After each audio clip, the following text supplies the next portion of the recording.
జయ శ్రీమన్నారాయణ. నేను మీ icon astrologer Gattupalli Suresh Babu. మనకి ఇప్పుడు మనము ఏ విషయం గురించి మాట్లాడడానికి వచ్చాము అంటే కనుక ద్వాదశ రాశుల వారి గురించి మనం ప్రస్తావన చేయడానికి వచ్చాం. దాంట్లో ముఖ్యంగా ఇటీవల మనకి మారినటువంటి గ్రహస్థితిని ఒకసారి గమనించినట్లయితే మొదటిగా మనకి జూలై 27వ తారీఖున వక్రగతిలోకి మారినటువంటి శని భగవానుడు ఇక్కడ మీనరాశిలో. రెండోది ఆగస్టు 12వ తారీఖున కర్కాటక రాశి ఆశ్లేష నక్షత్రం 3వ తారీఖుని 12వ తారీఖున ఆశ్లేష నక్షత్రం 3వ పాదం ఏర్పడినటువంటి సూర్యగ్రహం. అలానే కుంభరాశి శతభిష నక్షత్రం 2వ పాదంలో ఏర్పడేటువంటి ఏదైతే ఆగస్టు 28వ తారీఖు పౌర్ణమి రోజున సంపూర్ణ చంద్రగ్రహణం. ఆ తర్వాత సెప్టెంబర్ మాసం 2వ తారీఖున మనకి మారేటువంటి శుక్రుడు ఇక్కడ స్వస్థానానికి మనకి తులారాశికి వస్తూ ఉన్నాడు. దాంతోపాటు సెప్టెంబర్ 7వ తారీఖున మనకి మారేటువంటి బుధ భగవానుడు ఇతను ఎక్కడికి వస్తున్నారు? కన్యరాశికి వస్తున్నారు. ఈ కన్యరాశిలో సెప్టెంబర్ 7వ తారీఖున సంభవిస్తున్నారు. అంటే ఇక్కడ మనకి రవి భగవానుడు 17వ తారీఖు వరకు కూడా ఎక్కడ ఉంటారు? సింహరాశిలో. ఈ సింహరాశిలో సంచరిస్తూ 17వ తారీఖు సెప్టెంబర్ మాసంలో కన్యా రాశికి సంచరిస్తూ ఉంటారు. ఇవి గ్రహస్థితి. ఇప్పుడు ఈ గ్రహాల యొక్క స్థితిగతులు అంటే సెప్టెంబర్ 12వ తారీఖు వరకు కూడా 3 గ్రహాలు వారి వారి యొక్క స్వస్థానాల్లో సంచరిస్తూ ఉన్నాయి. ఆ తర్వాత 17వ తారీఖు తర్వాత 2 గ్రహాలు వారి వారికి స్వస్థానంలో సంభవిస్తూ ఉన్నాయి. ఇక ఆగస్టు 28 అలానే ఆగస్టు 12వ తారీఖు సంచరించినటువంటి కర్కాటక రాశిలోనూ అందులో కుంభరాశిలో ఏర్పడిన గ్రహాలిస్తే ఛాయలు ఇవన్నీ కూడా మనము చూసుకున్నట్టయితే అలానే 27వ తారీఖు మారినటువంటి శని భగవానుడు డిసెంబర్ 11వ తారీఖు వరకు కూడా ఒకరి దృష్టిలో ఉంటాడు. ఈ యొక్క గ్రహస్థితిని మనం గమనించి ఆలోచించి సంతోషించినట్టయితే కనుక ఈ యొక్క రాశి ఫలితాలు ఈ యొక్క గ్రహస్థితిని మనము చూచుకొని వీటికి సంబంధించినటువంటి రాశి ఫలితాలు ఎలా ఉన్నాయి, ద్వాదశ రాశుల వరకు ఎలా ఉన్నాయి, మంచి శుభ దృష్టి ఉంటుందా, అశుభ దృష్టి ఉంటుందా, ఇంకేదైనా బాగుంటుందా ఒకసారి మనం పరిశీలన చేసినట్లయితే కనుక ఖచ్చితంగా మనము తీసుకొని చూసుకోవాలి.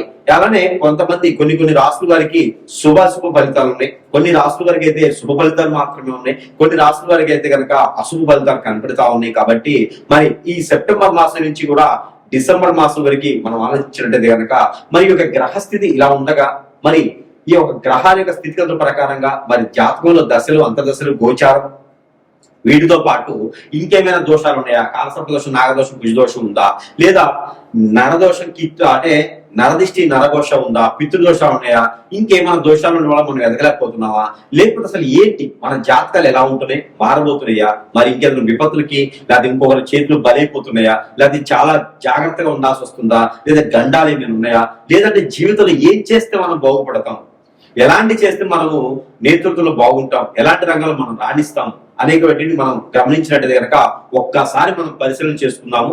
మొదటిగా అందులో మనకి ద్వాదశ రాశుల్లో ఒకటి సింహరాశి. ఈ సింహరాశి వారికి మనం చూస్తూ ఉండగానే సింహరాశిలోకి స్వస్థానంలోకి రవి భగవానుడు ఉంటాం 17వ తారీఖు వరకు సెప్టెంబర్. అలానే 2వ స్థానంలో బుధ భగవానుడు అంటే తన స్వచ్ఛ స్థలమైనటువంటి బుధ భగవానుడు ఆ రాశిలో ఉంటాం. శుక్రుడు కూడా మనకి తులారాశిలో ఉండటం అంటే ఆ రాశికి అధిపతులు అదే రాశుల్లో ఉండడం అనేది చాలా గొప్ప విశేషం. ఇది 39 సంవత్సరాలకు ఒకసారి వస్తుంది. అలానే ఈ యొక్క గ్రహస్థితి మనం గమనించినట్టు కనుక ఈ యొక్క సింహరాశి వారికి కూడా అదృష్టము అవకాశము విచ్చలవిడితనంగా వస్తుందని గమనించవచ్చు. అలానే ఈ సింహరాశి వారు ఇప్పటివరకు బాధపడేవాళ్ళు జాబ్ లేదు, పరపతి లేదు, పరువు లేదు, డబ్బు లేదు, నిలకట లేదు, ఎందులో నిమగ్నం లేదు, విజ్ఞానం లేదు, ఎక్కడ స్థిరత్వం లేదనుకుంటున్న అందరికీ కూడా మంచి సానుకూలమైనటువంటి వాతావరణం లభ్యపడుతుంది. కాబట్టి ఇక 12వ స్థానంలో ఏర్పడినటువంటి గ్రహణానికి సంబంధించినటువంటి దోషం కూడా కొంతమేర కనబడతా ఉంది. కాబట్టి అలానే కుంభరాశిలో ఏర్పడినటువంటి సూర్య చంద్రగ్రహణానికి సంబంధించినటువంటి ఆ ఒక ఛాయ కూడా మీ మీద ఉన్నాయి. కాబట్టి 2 గ్రహణాలకు సంబంధించిన బియ్యము, గోధుమలు, జొన్నలు, రాగులు, సజ్జలు, రొయ్యలు ఇవన్నీ కూడా మీరు దానం చేసుకుంటే చాలా మంచిది. ఉలవలు కూడా దానం చేసుకుంటే చాలా మంచిది.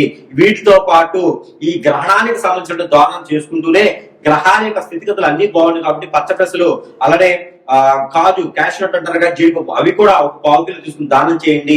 మీకు అద్భుతమైన అవకాశాలు కనబడతా ఉన్నాయి. పెళ్లి ఒక్కసారి కూడా కాని వారికి ఈ మాసంలో పెళ్లి సంబంధాలు కుదిరేలా కనబడతా ఉన్నాయి. పెళ్లి మాత్రం డిసెంబర్ లో మాత్రమే కనిపిస్తుంది. డిసెంబర్ మిస్ అయితే కనుక వచ్చేటువంటి 2027 సంవత్సరం ఫిబ్రవరి 17వ తారీఖు మాత్రమే, 17వ తారీఖు తర్వాతనే మీకు పెళ్లి అయ్యే యోగ్యత కనిపిస్తుందో. కానీ ఒక్కసారి కూడా పెళ్లి కాని వారు మాత్రం ప్రయత్నం చేయండి. ఇంకా బ్యాంకింగ్ రంగాలు కావచ్చు, ఫైనాన్స్ సెక్టర్ కావచ్చు, ఎక్స్పోర్ట్, ఇంపోర్ట్, అన్ని రంగాల్లో మ్యూచువల్స్, షేర్స్, ఇలాంటి రంగాల్లో ఇన్వెస్ట్మెంట్ చేయడం కానీ, హోటల్స్ రంగాల్లో పెట్టుబడి పెట్టడం కానీ, ఇంకేదైనా మర్చెంట్ షాప్స్, కిరాణా షాప్స్, సూపర్ మార్కెట్స్ కాకుండా పూజా సామాగ్రి షాప్స్ కానీ, ఫ్యాన్సీ షాప్స్ కానీ, 1 గ్రామ్ గోల్డ్ కానీ, ఇలాంటి వాటిలో బట్టల షాప్ కానీ, ఇలాంటి వాటిలో కనుక మీరు ఇన్వెస్ట్ చేయగలిగితే కనుక, మీరు పెట్టుబడి పెట్టుకుంటే కనుక సొంత వ్యాపారం చేసుకోవాలి. పార్ట్నర్షిప్ అయితే కలవకూడదు. ఇక ఇన్నేక రంగాల్లో ముందుకు వెళ్ళాలనుకుంటే కనుక రాజకీయ రంగం మీకు అద్భుతంగా ఉంటుంది, సినీ రంగం ఇంకా బాగుంటుంది. కాబట్టి అలాంటి రంగాల్లో ఉన్న వారికి పదవులు అన్ని రకాల అవకాశాలు కూడా మీకు అందిపుచ్చుకునేలా ఉన్నాయి. కాబట్టి ఇవన్నీ కూడా సెప్టెంబర్ మాసం 7వ తారీఖు తర్వాత ప్రయత్నం చేయండి. మీకు అన్ని రకాల రంగాల్లో ముందుకు వెళ్ళేదానికి ఉంటుంది. కాబట్టి ఇంకా కూడా మీ మీద నరదిష్టి, నరకోశ, శత్రుపీడ, ఆర్థిక సమస్యలు, ఆర్థిక సమస్యలు ఇవన్నీ కూడా బట్టి పీడిస్తున్నాయి అనుకుంటే కనుక ప్రతి ఒక్కరు గమనించవలసింది ఉంటుందండి. అది ఏమిటంటే కనుక ప్రతి ఒక్కటి కూడా మనకి జాతకంలోను, నక్షత్ర ప్రకారంగాను, దాసుల ప్రకారంగాను, దశల ప్రకారంగాను, అంతర్దశ ప్రకారంగాను, గోచర ప్రకారంగాను, కాల సర్పదోషం, నాగదోషం, కుజదోషం, కలత దోషాల ప్రకారంగానో మనకి చెడు జరగదు. మన పైన ఎవరైనా కన్ను వేసేసి మన పైన ఏదైనా అష్టదిగ్బంధన కానీ, మన పైన ఏదైనా ఇప్రాటిజం, బ్లాక్ మ్యాజిక్, వసీకరణ కానీ చేస్తే దాని వలన మనకి ఎన్నో రకాలైనటువంటి స్థాయి కాకుండా మనం అనుకున్న పనులు ముందుకెళ్లకుండా అక్కడే కోల్పడి కూర్చోవాల్సి వస్తుంది. కాబట్టి అలాంటిది ఏమైనా మనకు ఉన్నాయేమో, దాని వలన మీకు ఎన్నో రకాల సమస్యలు ఉంటాయి. దాని వలన ఏమైతుందంటే కనుక ఆకలి అవదు, నిద్ర పట్టదు, ఆందోళన, చికాకు, ముందుకు వెళ్ళదు, మనకన్నా దారిద్ర్యం ముందుకు వెళ్తుంది, ఒక పనిలో నిమగ్నంగా ఉండరు, అన్ని రకాల సమస్యలు వస్తా ఉంటాయి, ముఖం ఫేస్ కడక కూడా ఉండదు. కాబట్టి అలాంటి ఉంది అంటే కనుక ఖచ్చితంగా సురేష్ గారిని సంప్రదిస్తే మీకు ఉన్నటువంటి సమస్య పరిష్కార మార్గం చూపించబడుతుంది. అప్పుడు జాతక ప్రకారంగా మనం ముందుకు వెళ్ళగలుగుతాం, వెనక్కి రాగలుగుతాం, అన్ని రకాలుగా మనం సాధించగలుగుతాం, సంపాదించుకోగలుగుతాం. కాబట్టి ఈ యొక్క సింహరాశి వారు ఆలోచించండి, గమనించండి. అలానే ఏమైనా అనిపిస్తుందంటే మాత్రం ఖచ్చితంగా సంప్రదించండి. అప్పుడు వరకు ఉపశమనం కోసం అయితే మాత్రం ఖచ్చితంగా ఈ పరిహారం అయితే చేసుకోండి. ఇలాంటి మనకి ఈ రాశి వారు కనుక ఈ ఒక చిన్న పరిహారం చేసుకున్నట్టు కనుక గ్రహణాల దోషాలు, గ్రహస్థితి దోషాలు, ప్రకృతి దోషాలు అన్ని కూడా ఒక మేర ఉపశమనం అయితే మాత్రం ఖచ్చితంగా లభ్యపడతాయండి. అంటే ఏం దానం చేయాలంటే కనుక, ఎలాంటి పరిహారాలు కావాలంటే కనుక మనం దాన్ని గ్రహించాలి. ఈ రాశి వారికి గోధుమలు, జొన్నలు, రాగులు, కందులు, సజ్జలు, బియ్యము, ఉలవలు, ఇవన్నీ కూడా ఒక్కొక్కటి వస్తువు. దీంతో పాటు నల్ల మినుములు, నల్ల నువ్వులు, పచ్చ పెసలు, బ్రౌన్ శనగలు, ఇవన్నీ కూడా ఒక్కొక్క వస్తువు ఒక్కొక్క 1/4 కిలో చొప్పున తీసుకొని, ఒక కొబ్బరికాయ తీసుకొని, కర్పూరం బిడలు ఒక 5 తీసుకొని, ఇవన్నీ కూడా తనకి తాను దిష్టి తీసుకోవాలి. ఏ రోజైనా పర్వాలేదు. ఇవి గ్రహణాలకి, గ్రహాలకి రెండింటికి సంబంధించింది. అందరూ చేసుకోవాల్సింది ఇది తీసేసుకొని తల చుట్టూ 7 టైమ్స్, తల దగ్గర నుంచి కాలు వరకు 7 టైమ్స్ దిష్టి తీసుకొని ఎక్కడైనా పారేటి నీటిలో కానీ, పొదలగొండ చెట్లలో కానీ వేసేసేయాలి. అలానే సేమ్ ఐటమ్స్ మళ్ళీ తీసుకొని తనకి తానే ఒక క్లాత్ పరుచుకొని కూర్చొని ఇంట్లోనే భుజాల మీద అభిషేకం చేసుకోవాలి. ఈ అభిషేకం చేసుకున్నటువంటి ద్రవ్యాలన్నీ కూడా ముడుపు కట్టుకొని ఎక్కడైనా పారేటి వట్ల నీటిలో వేసేసి స్నానం ఆచరించి ఆ వస్త్రాలు కూడా అక్కడ ఒడిచి వేసేసేయాలి. ఎక్కడైనా వచ్చిన తర్వాత అమ్మవారికి, స్వామివారికి కానీ మట్టి ప్రమిదలో 2 ఒత్తులు వేసి దీపారాధన చేసుకోవాలి. అలానే ఆవు పాలు ఒక 1/2 లీటర్ తీసుకొని ఒక మట్టి పెరుగులో పోసుకొని, ఇది మంగళ శనివారాలు చేసుకోవాలి. మాసంలో ఒకసారి చేస్తే సరిపోతుంది, అందరూ చేసుకోవచ్చు. అలానే మట్టి పెరుగులో పోసుకొని ఒక జాజికాయ, ఒక పసుపుకు ఒక చిటికెడు, జాజికాయ ఒకటి, అలానే నల్ల నువ్వులు ఒక చిటికెడు, ఆ నల్ల నువ్వులు ఒక చిటికెడు, తెల్ల ఆవులు ఒక చిటికెడు దాంట్లో వేసేసి ఇవన్నీ కూడా తల చుట్టూ దిష్టి తీసేసుకుని ఒక 7 సార్లు, తల దగ్గర కాలు 7 సార్లు దిగదార్చుకొని ఇవన్నీ కూడా తీసుకొని ఇక్కడ పుట్ట దగ్గర కానీ, చెట్టు దగ్గర కానీ, ఏ చెట్టు అయినా పర్లేదు, రోడ్డుకి ఇరువైపు కనుక పెట్టినట్టయితే అన్ని రకాల అవరోధాల నుంచి మీరు బయటపడ్డట్టే. అలానే ఎవరికైనా ఒక ముగ్గురికి, పెద్దవాళ్ళకి, పేదవాళ్ళకి, అడుక్కునే వారికి, ఆడవారికి ముగ్గురికి 3 చీరలు, 3 రకాల బ్లౌజ్ పీసులు, అలానే 3 రకాల ఫ్రూట్స్ తీసుకుపోయి దానం ఇచ్చేస్తే కనుక ఆ పెళ్లిళ్ళు కాని వారికి పెళ్లిళ్ళు కూడా అయ్యేటువంటిది కనిపిస్తా ఉంది. కాబట్టి ఇలాంటి పరిహారం చేసుకోవాలి.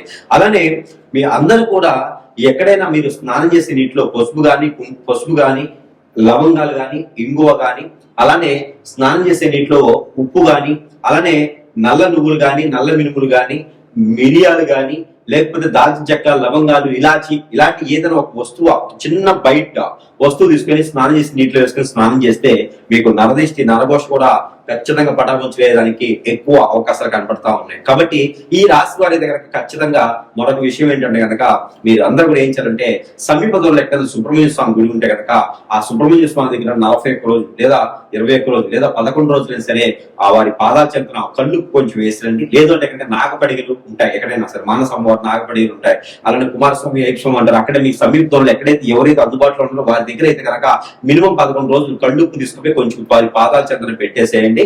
11 రోజు కానీ 21 రోజు కానీ 41 రోజు కానీ కొబ్బరికాయ కుట్టేసి ఆ కొబ్బరి చెప్పులో నేను నూనె పోసేసి దీపారాధన వెలిగించేసారండి. ఇలా చేయడం ద్వారా మీకు ఆర్థికమైనటువంటి ఇబ్బందులు, ఆస్తి కావాలి, అంతస్తులు కావాలి కాదు, ఇల్లు కావాలి, బాకిలి కావాలి, సంపాదన సంపాదించుకోవాలి, నిలకడగా ఉండాలి, నిలదొక్కోవాలి, అందరికీ కూడా మంచి సానుకూలమైన పరిహారం అని ఖచ్చితంగా చెప్పవచ్చు.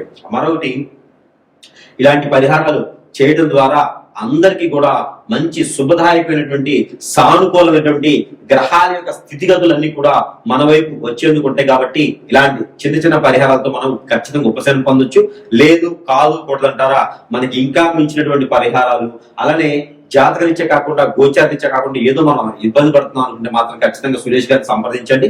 సంప్రదిస్తే మీకు ఉన్నటువంటి సమస్యకి పరిష్కారం మార్గం చూపించే విధంగా మాత్రం ఖచ్చితంగా ఉంటుంది. అది తంత్రమైన, మంత్రమైన, యంత్రమైన, యాగమైన, యజ్ఞమైనా సరే, అగ్నిహోత్రమైనా సరే, మీకున్న సమస్యకి పరిష్కార మార్గం చూపించే విధంగా ఉంటుంది. అలానే మనకి పరిష్కార మార్గం చూపించే విధంగానే కాకుండా మన దగ్గర ఎన్నో రకాల వస్తువులు మంత్రోచ్చారణ చేసి, అగ్నిహోత్రం చేసి, తంత్రం చేసి, యంత్రం చేసి ఉంటాయి. అవన్నీ కూడా మీకు చెంతకి చేర్చేటువంటి సదవకాశం కూడా మన దగ్గర లభ్యపడుతుంది. కాబట్టి ఎవరైనా సంపాదించలేని వారు కాంటాక్ట్ ద్వారా కూడా ఫోన్ చేయడం, స్క్రీన్ మీద కనిపించే నెంబర్కి కాల్ చేయడం ద్వారా కూడా మీకు వస్తువుని మీ చెంతకే చేరుస్తాం. కాబట్టి సరస్వైన ధరల్లో పూజించి చెప్పి పంపిస్తాం. వాటి వల్ల కూడా మీ సమస్య పరిష్కార మార్గం అయితే ఖచ్చితంగా లభ్యపడుతుంది.